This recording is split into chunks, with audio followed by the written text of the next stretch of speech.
God down to the lowest angel, there is order. From men and women down to the meanest worm, there is order. The year is 1600. Queen Elizabeth of England rules a society where everyone, it seemed, knew their place. It was a message repeated week after week in churches throughout the land. 'Tis true, 'tis very true, I have observed it. I have made a tour of this blessed realm.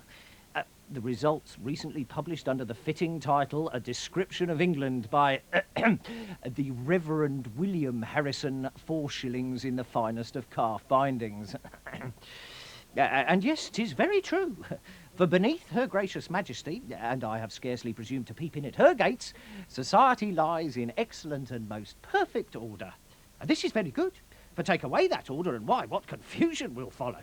No man will ride the highway unrobbed or sleep in his own house unkilled. And so let us not question God's divine plan. That there be beggars in this golden isle. The beggars be there to tip their hats to their superiors. The poorers have no land and tradesmen.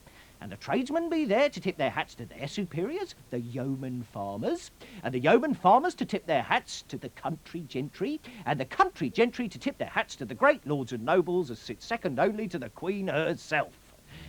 This is society mapped out, and all within it must find their place. Typical. The church's view. But was Elizabethan society really so mapped out? One thing's for sure, everyone tipped their hats to the Queen.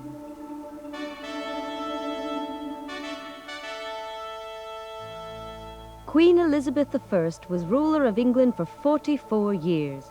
She spoke 8 languages, she was beautiful and never aged. She was chosen by God. She was, in fact, a goddess. Or so her flatterers made out. What peace in her country, what plenty in her land, what trades in her cities, what wealth in her kingdom. Oh, let me speak of her majesty with admiration, whom God had blessed with so much perfection.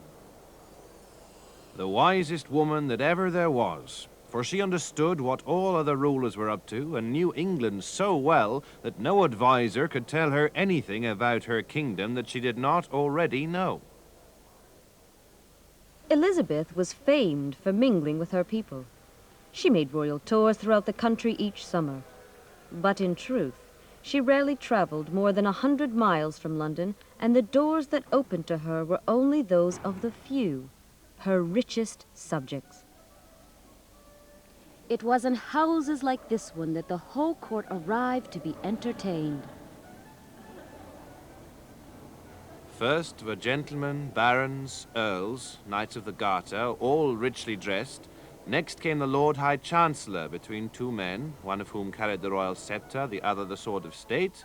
And next came the Queen, followed by the ladies of court, all very handsome, and for the most part dressed in white. I've been at court. A great throng of people, all beautifully dressed in velvet, damask, cloth of gold, all clutching petitions or swapping gossip or vainly strutting to catch the Queen's eye. It's said she's partial to a well-turned leg. When I was there, a new gallant had set the court aflame, Sir Christopher Hatton, a dandy dancer. Though now, of course, I must call him my Lord Chancellor. I remember the days when nobility was in the blood, but now one may buy it as if it were a yard of cloth, and very profitable it is too, for every office comes with very high returns. It's a market stall, and nobility just a game. The court flocked to the Queen because the Queen was the source of all power. But she was promoting men of humble as well as noble birth. Any pushy young man, it seemed, could become her favorite and make his fortune. With such wealth abroad, it often appears that men are become monsters. Women, on the other hand, are become men. They will not know their place. There are some rich women that would deal in power as men do. There is one with such pretensions as I choke to speak of her. Her name is Bess of Hardwick. I would say I've done rather well. I wish my father were alive to see it. He had a few hundred acres in Derbyshire, a trifle, whereas I have wealth that, well, it makes me blush. My fourth husband, the Count of Shrewsbury, was disgustingly rich, and was kind enough to die some 10 years back, leaving a fortune in my hands. He was a past master at sitting on money, but oh, he had absolutely no idea of how to spend it. Elizabeth, Countess of Shrewsbury, was determined to let everyone know she was the richest woman in England. Her initials were carved for all to see, and no expense was spared in making Hardwicke Hall one of the finest houses in the country. What evidence remains of her wealth and status?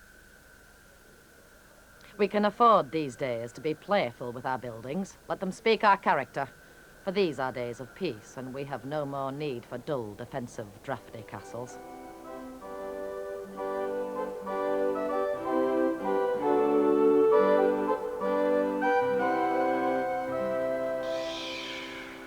This is the Great Hall, an entrance hall really, where my lesser servants mingle rudely. So much noise and confusion, one doesn't let them venture upstairs. And on high days and holidays, this hall is used for feasting. My table is renowned as the finest in the county. While the servants and lowly visitors ate downstairs, the family and important guests always ate upstairs. The higher in the house you progressed, the grander your status. And the ultimate honor was to be entertained by Bess herself in the great high chamber. I have built this room as a tribute to Her Majesty the Queen. It is the most beautiful room in Europe. All that remains is that she should come and visit, admire the tapestries, the plaster frieze, her coat of arms above the mantel. But she never comes. Well, it's not as if the expense has been wasted. As my guests make to sit down, I joke, these upholstered stools are fit for a queen. To impress the Queen was vital if nobles were to achieve the influence which made all things possible. But it was a costly affair, as the Queen's accounts show. From the Earl of Shrewsbury, a tiara worth £20. From the Earl of Ormond, part of a petticoat of pink satin. From the Countess of Lincoln, a long gold chain. From Sir Thomas Cecil, a French gown of black silk net. From the Bishop of London, in gold, £20. The Countess would continue to entertain her guests in the long gallery. They could admire her family portraits, her paintings of kings and queens, and her tapestries. On a rainy day, there was plenty of room for a stroll or a game of skittles. After supper, we come here to dance and sing in parts. To hold a tune is, of course, a sign of breeding, and if a guest will not join in, there is much muttering. When tiredness strikes, we move to my great withdrawing chamber, where we play chess, or maybe cards, and plot marriages twixt the young, and so to bed.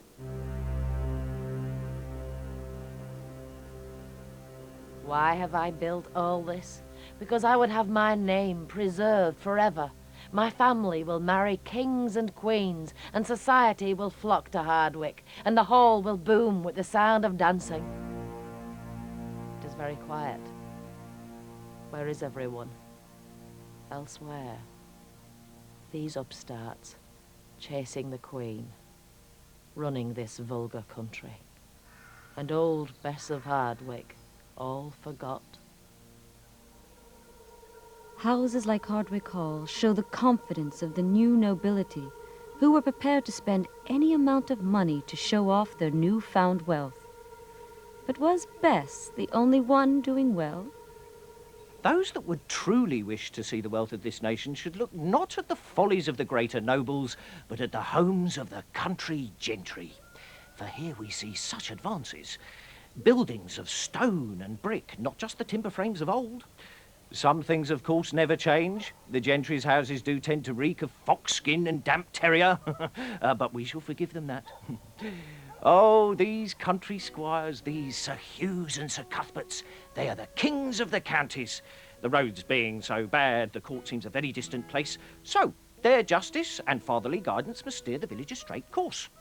It's they that must punish wrongdoers. If a bridge is unsafe, they must raise the money to repair it. It's they that hire the constables to keep the peace and repel strangers. They are the guardians of the spirit of England, and God bless 'em one and all.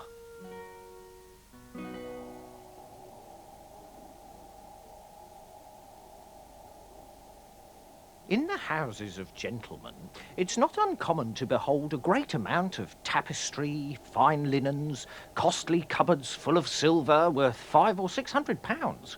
These far exceed the stuff of their elders, and do show the wealth of our country.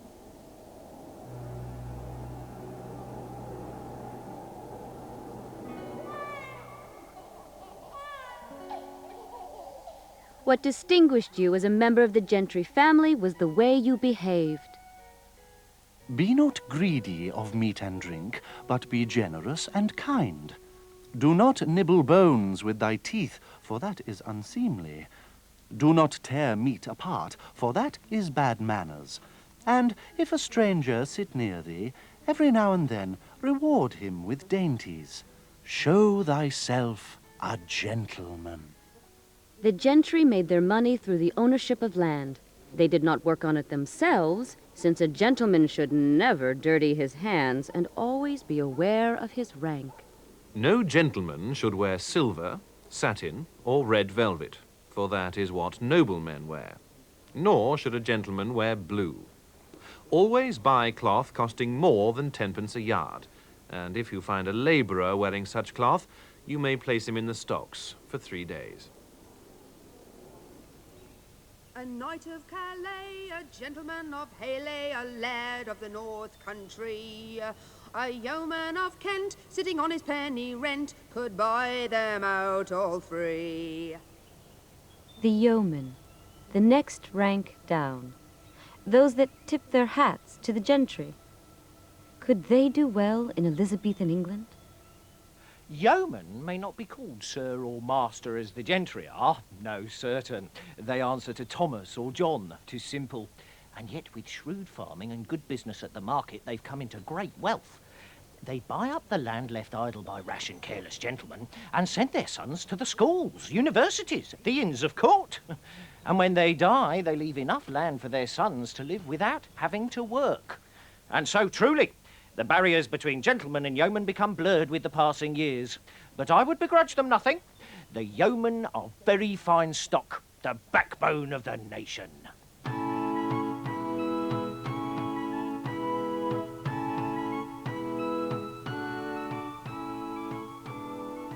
Yeomen were independent farmers who plowed their money back into the land. With the population rising and so many mouths to feed, they were doing very nicely. The greater yeomen are rich enough to lend money to the Queen. The lesser yeomen are able to keep 10 or 12 milk cows, 5 or 6 horses to farm their land, besides young cattle and sheep, and are worth each of them between £300 and £500. Yeomen made their houses more comfortable. Glass windows to let in the light, fireplaces and chimneys to keep out the smoke. Their wills show evidence of their new-found wealth. I give and bequeath unto my son, William Ford, 1 bed with all the things belonging thereunto, my coffer or chest standing in the parlour with all manner of things in the same, my best plough and irons, 3 yokes and 1 iron chain. Things in the parlour: a basin and a jug, 9 plates, 14 pewter dishes, 6 saucers, 6 soup basins, 5 brass candlesticks, 3 pewter salt cellars, 1 pewter cup, 2 pewter chamber pots. There's plenty of evidence for the nobles, the gentry, and the yeomen of Elizabethan England doing well. But what about the poor, who had no land? Did they spend all their lives working, quietly obeying their masters? The poor are the nation's prop. They are as a floorboard or a footrest. One doesn't notice them, but without them our comfort would be much lessened. They cannot afford wheat bread. They must sell their grain at Michaelmastide to pay their rents, and when they buy it back again for food, the prices are through the ceiling. So they must eat bread of rye and barley, even bread of peas and beans if times are bad. And when famine knocks on the door, they will take the oats that should grace the horse's nose bag and eat that instead. Oh, they live a very hard and pinched existence. The homes of the poor were so badly built that almost none have survived. They were mud-floored hovels, often shared with their animals. Walls of earth, low thatched roofs, few partitions, no glass windows, and scarcely any chimneys other than a hole in the wall to let out the smoke. Their bed, straw and a blanket. To conclude, a drinking cup and a pan or two comprises all their belongings. Everyone in the family had to work all the hours of the day just to make ends meet. It is a wife's occupation to winnow the corn, make malt, make hay, and in time of need to help her husband to fill the muck wagon, drive the plough, load hay, and to go to market to sell butter, cheese, eggs, pigs, hens, and corn, and also to buy all things necessary for the household. They say because I've no schooling that I am a know-nothing, but I know what I needs to know. I know how to mend a wound with cobweb, and if there be a woman in labour, I know many a trick to ease that pain. And if there be fleas in the chamber and my Thomas is scratching, I'll boil wormwood with lupin and sprinkle it round, and that be the end of them. And I know how to smile when times are rough. I know to stick close with my neighbours, how to trust in their help and give mine in return. And though the prices rise, and there be no cause to sing, I've no reason for heavy sighing neither. So who did have reason for heavy sighing? She and those like her were not the worst off. In the last few years of Elizabeth's reign, inflation, famine, and unemployment had swelled the ranks of the poor and destitute. The streets swarm with beggars. No man can stand in any street, but at once 10 or 12 beggars come breathing in his face. It's not the poor of London that pester the city, but the poor of England. London draws to itself all soldiers who have no wars to employ them, all serving men whose masters are dead or who've been sacked for some offence or other. There are some that are poor through no fault of their own. The orphan, the aged, the blind, the lame, and it's very proper that the parish should help such people. For if they don't, they'll merely scatter abroad, beg here and there, and become a nuisance to both town and country. There are quite enough beggars as it is. 10,000 odd, I've heard, and they're rogues and tricksters, poor because they've squandered all and now would live a life of idleness. Oh, I could tell you tales of these false and very lewd fellows, how they use ratsbane and crowsfoot to bring up pitiful blisters, oozing pus, to move the hearts of passers-by. They're all thieves, sir, and the whip of justice awaits them. From God down to the lowest angel, there is order. From men and women down to the meanest worm, there is order. Elizabethan society mapped out.